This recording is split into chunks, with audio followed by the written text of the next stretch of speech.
Ahoy! Are you ready, kids? Aye, aye, Captain. All aboard!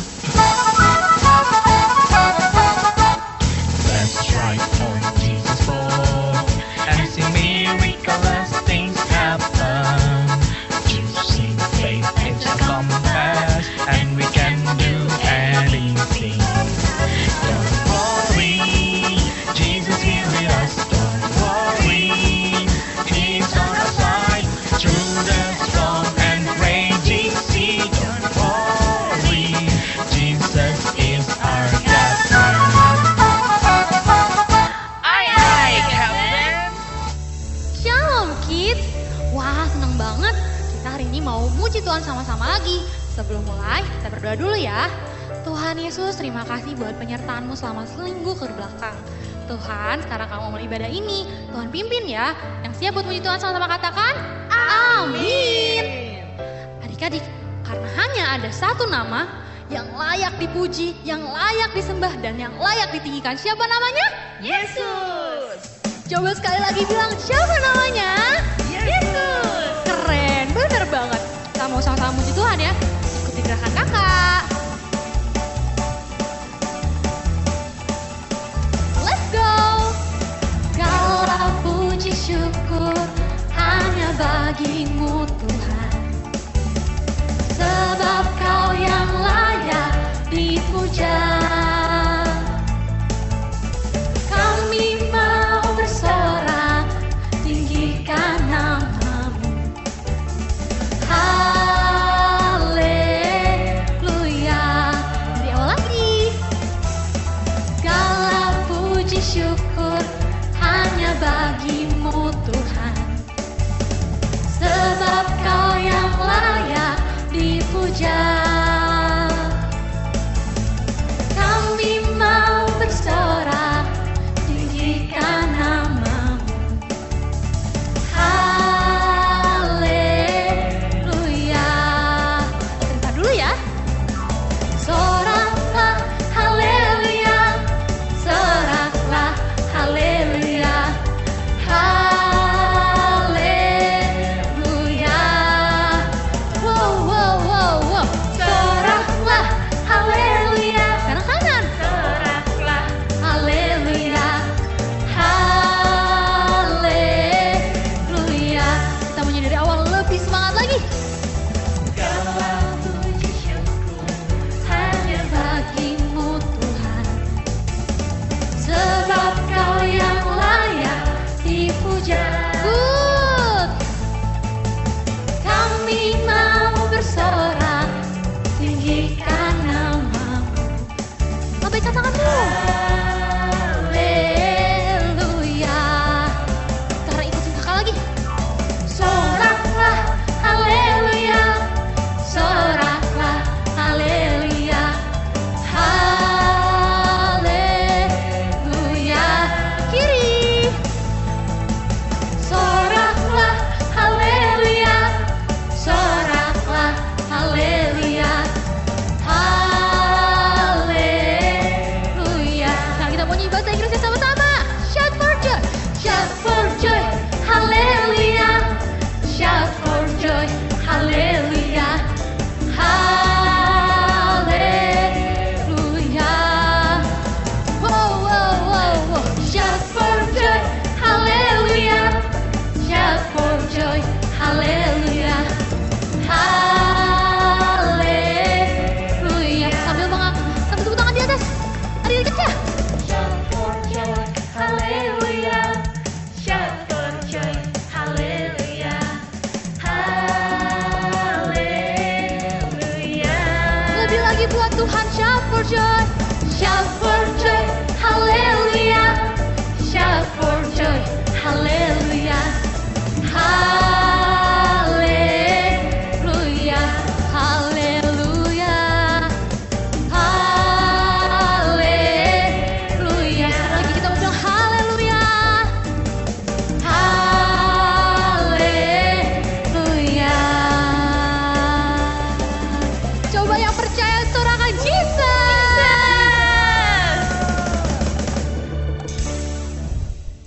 Yes, kids. Segala pujian dan syukur kita naikkan hanya bagi nama Tuhan.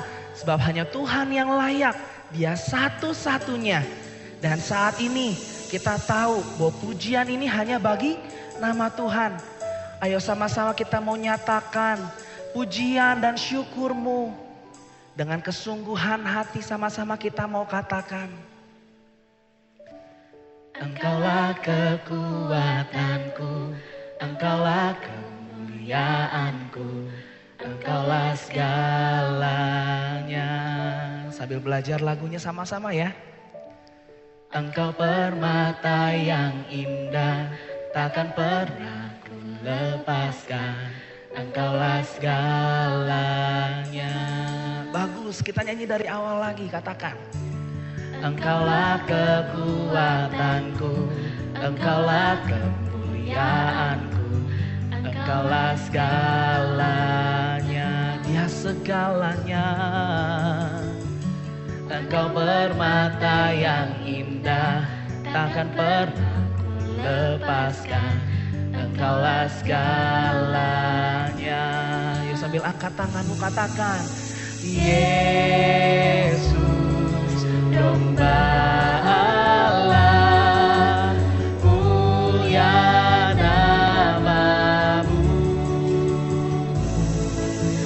Yesus, domba Allah, mulia nama-Mu.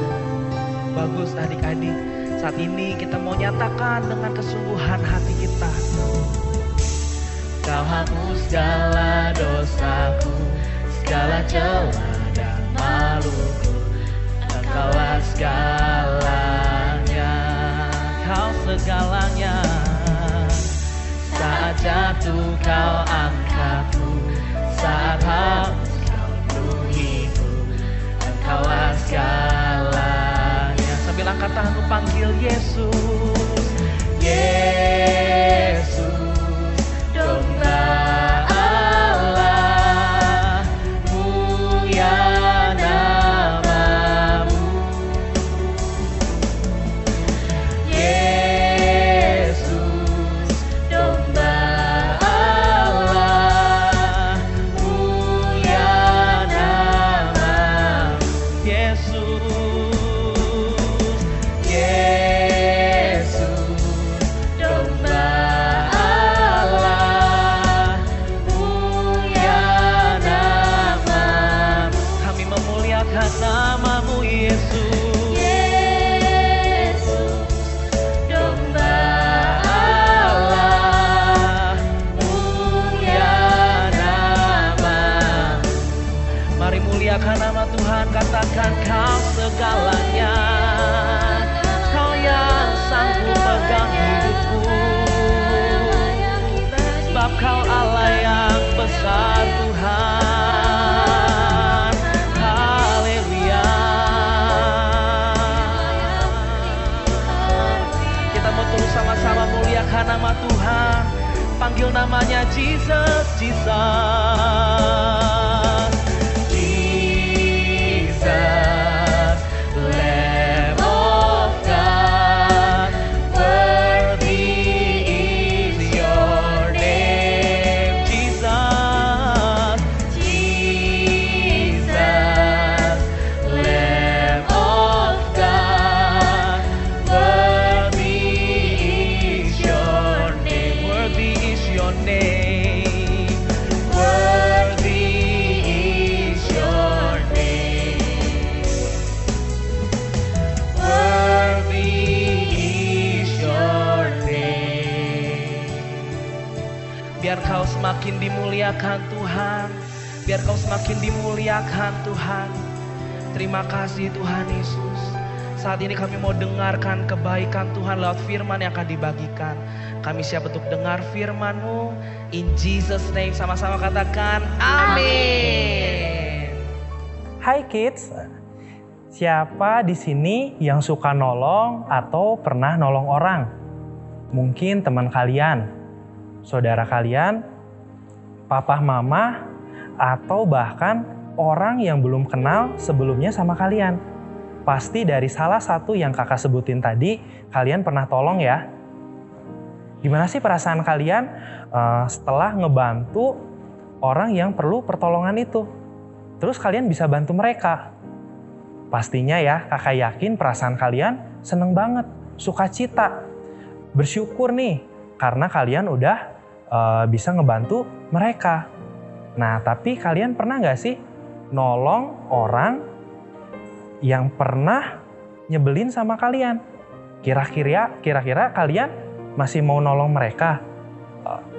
Atau bahkan mereka sering ngebully kalian?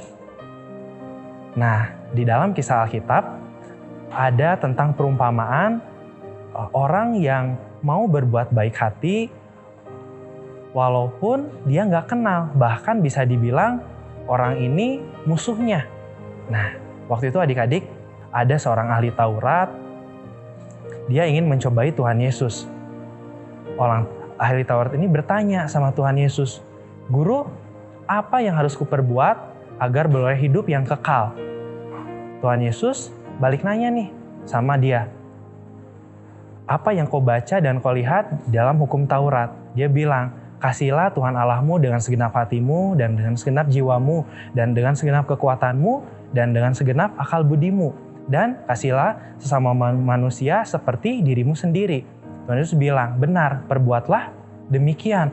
Tapi untuk membenarkan ucapannya, dia nanya lagi, "Maksudnya sesamaku manusia itu siapa, Guru?"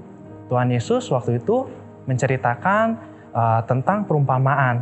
Ada seorang Yahudi yang turun dari Yerusalem menuju Yeriko. Di tengah perjalanan mereka dirampok oleh sekerompolan orang penyamun. Bahkan dia dipukuli dan ditinggalkan sampai setengah mati. Di tengah perjalanan ada seorang imam. Imam ini melihat nih, di seberang jalan orang yang tergeletak ini, bapak ini. Waktu dia melihatnya, hatinya biasa aja. Dia tidak tergerak untuk menolongnya. Dia hanya melihatnya dari sebelah itu. Dan dia melewatinya begitu saja. Yang kedua, ada seorang Lewi. Seorang Lewi ini melewati dari seberang jalan itu. Ketika di perjalanan dia melihatnya. Wah, kira-kira aku tolong dia nggak ya? Dia berpikir nih. Tapi aku nggak kenal sama dia. Kalau aku tolong, nanti buang-buang waktu. Lebih baik aku pergi meninggalkannya aja deh. Begitu saja orang Lewi ini melewatinya. Dan yang ketiga ada seorang Samaria. Di atas keledainya, orang Samaria ini melihat bapak ini yang udah dikeroyok, yang udah dirampok. Dia turun dan hatinya mulai tersentuh. Dengan penuh belas kasihan, dia merawatnya, dia memberi minum orang yang udah dirampok ini. Dan orang ini dinaikkan di atas keledainya dan dia membawa ke sebuah penginapan dan merawatnya. Waktu itu keesokan harinya dia memberikan 2 dinar kepada pemilik penginapan ini dan dia meminta tolong untuk merawatnya. Dan jika uang itu kurang, besoknya saat dia kembali akan membayarnya. Tuhan Yesus bertanya nih kepada ahli Taurat ini, "Dari ketiga orang ini, menurut pendapatmu, mana sesamamu manusia yang jatuh ke dalam tangan penyamun itu?" Ahli Taurat ini bilang nih, tentu saja orang yang penuh belas kasihan yang mau menolong orang Yahudi itu, yaitu orang Samaria. Tuhan Yesus bilang, "Benar, pergilah dan perbuatlah demikian." Nah, adik-adik, kita udah melihat ya perumpamaan yang sudah Tuhan Yesus berikan buat seorang ahli Taurat tadi. Ahli Taurat itu jago dan tahu banget semua tentang isi kitab suci. Bahkan bisa dibilang pakarnya. Tapi untuk mempraktekkan isi dari firman Tuhan, mereka tuh sangat sulit untuk melakukannya. Ahli Taurat itu sengaja hendak mencobai Tuhan Yesus di depan banyak orang. Karena mereka tidak benar-benar ingin tahu tentang kebenaran firman Tuhan. 2 tokoh dalam perumpamaan ini adalah orang-orang terkemuka dalam komunitas orang Yahudi. seorang imam atau kepala agama dan seorang Lewi, yaitu suku dari orang Yahudi yang dikhususkan untuk melayani bait Allah. Mereka tahu betul tentang hukum-hukum Allah. Bahkan selalu memperkatakannya kebenaran itu di depan jemaat Allah. Sayangnya keaktifan mereka, seorang imam ini dan orang Lewi ini dalam pelayanannya nggak jadi jaminan mereka untuk mentaati semua firman Tuhan. Ketika diperhadapkan pada kebutuhan sesamanya, mereka sama-sama nggak mau mempraktekkan kebenaran yang mereka ketahui. Tapi adik-adik, yang mau menolong orang Yahudi itu, yang sudah dirampok itu ternyata orang Samaria. Orang Samaria ini dikenal sebagai musuh orang Yahudi atau bangsa Israel. Biasanya mereka menghindar karena bermusuhan, tapi orang Samaria ini mau menolong bapak yang dirampok itu. Orang Samaria ini tidak kenal dengan orang yang ditolongnya, tapi dia merasa kasihan melihatnya terluka parah. Karena itu dia menolongnya dengan seorang diri. Dia meminta tolong nih sama pemilik penginapan. Mungkin kalian masih kecil dan tidak bisa menolong orang yang kesusahan. Kalian bisa minta tolong ya sama orang dewasa yang bisa menolong. Tuhan mau kita mengasihi sesama manusia, termasuk orang yang gak kita sukai.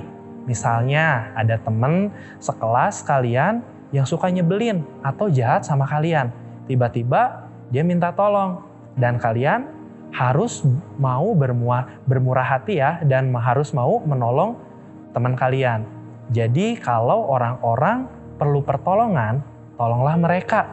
Bahkan kita belajar ya dari orang Samaria ini, kalau nolong orang tuh gak setengah-setengah, tapi dia totalitas banget. Adik-adik, kita perlu kasih karunia dari Tuhan untuk memampukan kita supaya kita bisa mengasihi orang lain. Makanya kita harus selalu dekat sama Tuhan, tetap terkoneksi sama Tuhan. Caranya seperti apa? Kita harus rajin berdoa, rajin baca firman, rajin saat teduh, supaya kita bisa melakukan semua perbuatan baik itu. Nolong orang tuh gak perlu harus melihat latar belakang mereka, tapi Tuhan menghendaki kita supaya kita mengasihi sesama manusia seperti kita mengasihi diri kita sendiri.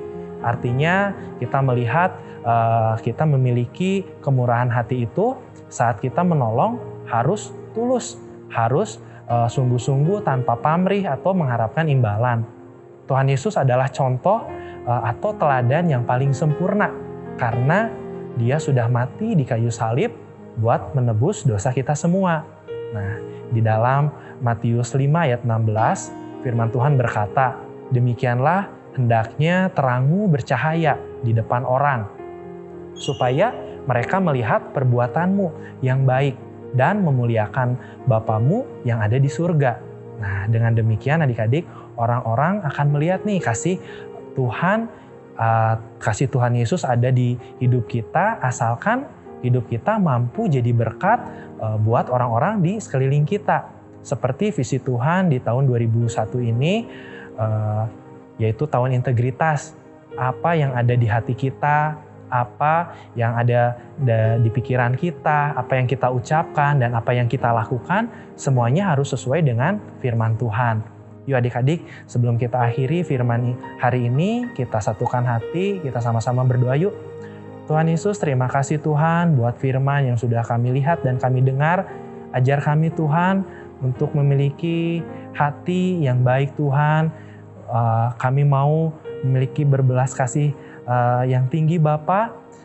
Kami mengikuti teladan-Mu Bapa yang mau mengasihi orang-orang di sekeliling kita. Mampukan kami semua Tuhan. Terima kasih Bapa, hanya di dalam nama Tuhan Yesus. Haleluya. Amin. Kids, hari ini kita diingatkan untuk selalu doing good.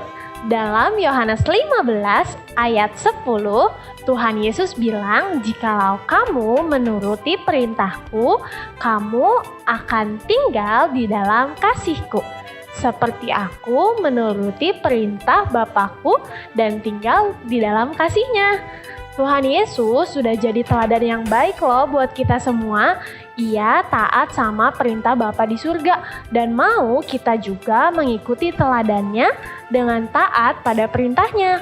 Waktu kita taat, kita tinggal di dalam kasih-Nya Tuhan. Berarti kita juga harus belajar mengasihi sesama kita seperti Tuhan Yesus mengasihi kita. Salah satunya dengan cara doing good to others, seperti yang dilakukan orang Samaria tadi. Siapa di sini yang mau mengikuti teladannya Tuhan Yesus? Siapa yang mau selalu doing good buat keluarga, teman-teman, dan orang-orang di sekitar kalian? Wah, good job kids! Sekarang kita baca ayat tadi sekali lagi yuk. Pakai gerakannya ya, ikutin kakak.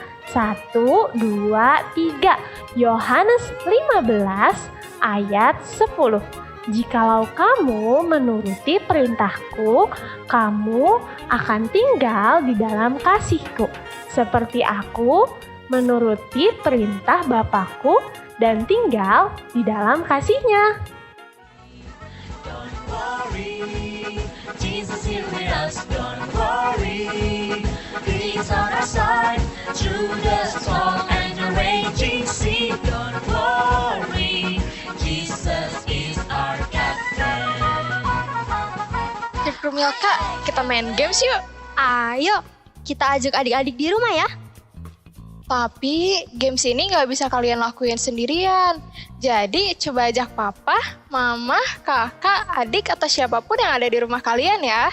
Dan jangan lupa siapin sapu atau lapel yang memiliki gagang panjang. Kayak gini ya. Semuanya udah siap? Sekarang kita mau coba main games. Nah, games ini tuh sederhana. Kita butuh kekompakan dan kesigapan. Sip Kru Vivi, siap? Siap. Kita mulai ya.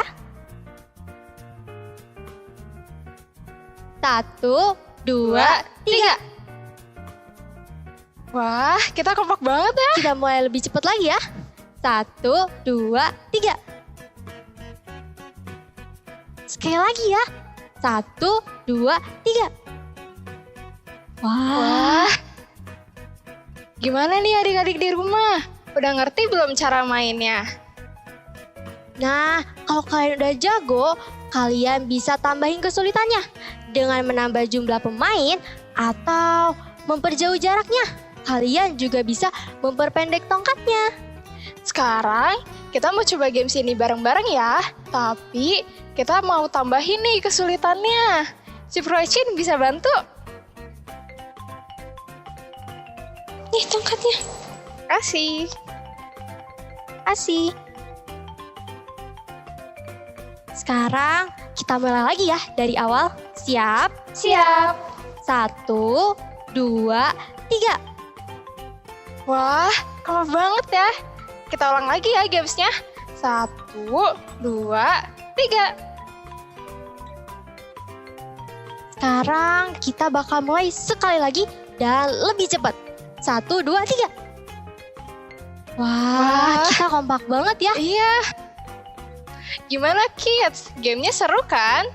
Games tadi ngingetin kita untuk selalu doing good. Salah satu contoh doing good adalah menolong.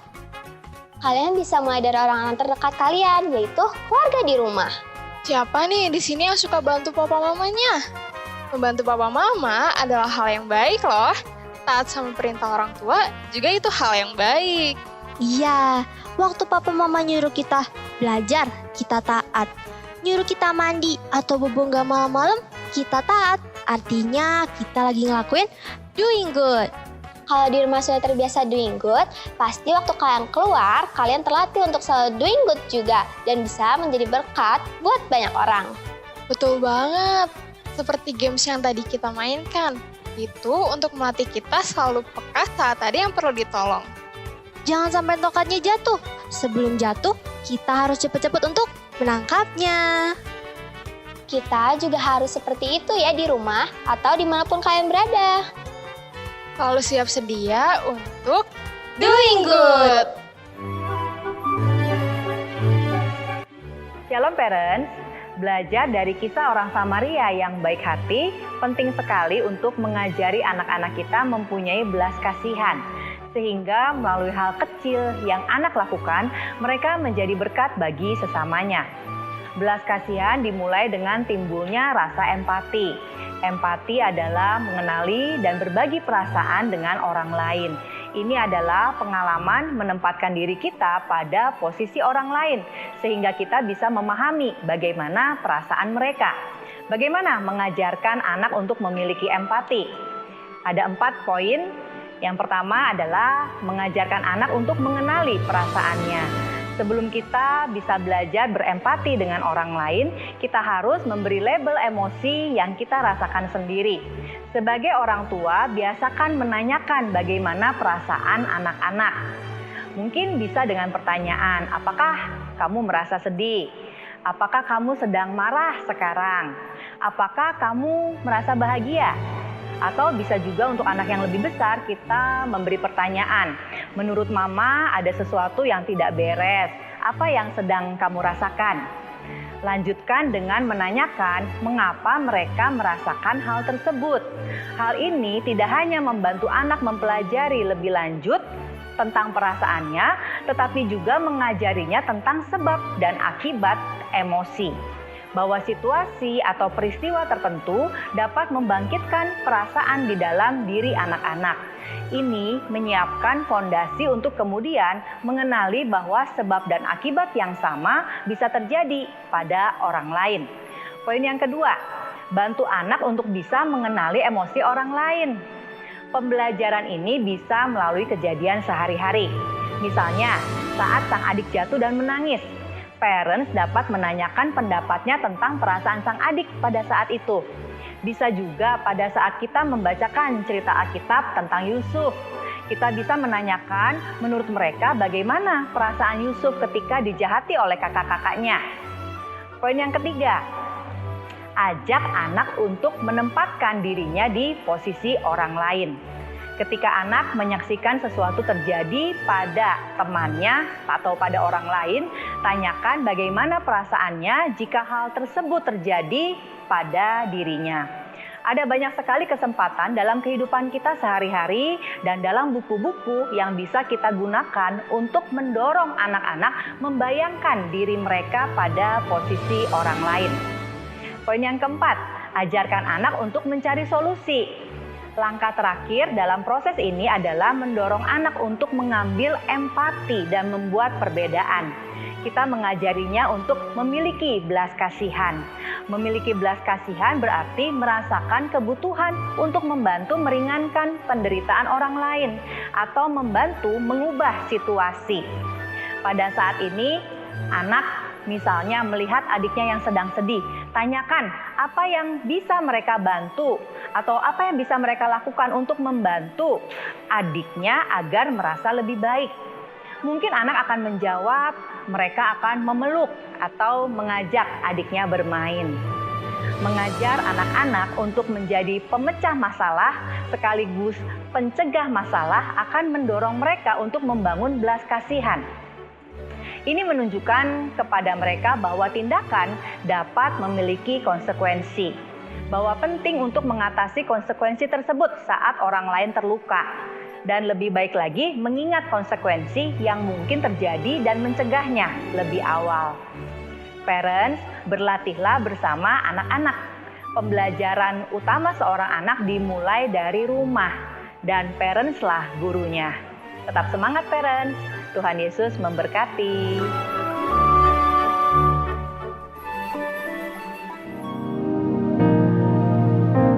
Terima kasih di tengah pandemi ini kami masih dilindungi oleh Engkau, serta kami masih sehat-sehat. Tuhan, penuhi kami dengan kasih-Mu agar kami menjadi seperti Engkau, melakukan perbuatan kasih kepada setiap orang yang kami jumpai, agar nama Tuhan dipermuliakan. Tuhan Yesus, jadikan kami gereja-Mu Tuhan, yang menyatakan kasih kepada orang di sekitar kami Tuhan, agar lewat tindakan kami ini mereka bisa mengenal Engkau Tuhan. Tuhan Yesus, hari ini kami juga mau berdoa buat Opa Niko dan jajaran-jajarannya ya Tuhan Yesus. Kami besar hati berdoa menopang Opa Niko dan semua hamba-hambamu ya Tuhan. Biarlah kasih perlindungan dan pembelaanmu Kau nyatakan terus buat Opa Niko dan kami semua. Karena Engkaulah pelindungan kami dan sandaran kami. Adik-adik dan parents, mari siapkan hati kita untuk menerima berkat Tuhan. Demikianlah firman Tuhan. Tuhan memberkati dan melindungi engkau. Tuhan menyinari engkau dengan wajahnya dan memberikan kasih karunia. Tuhan mengarahkan wajahnya kepadamu dan memberikan damai sejahtera. Terimalah semua berkat yang terbaik ini hanya di dalam nama Tuhan Yesus. Amin.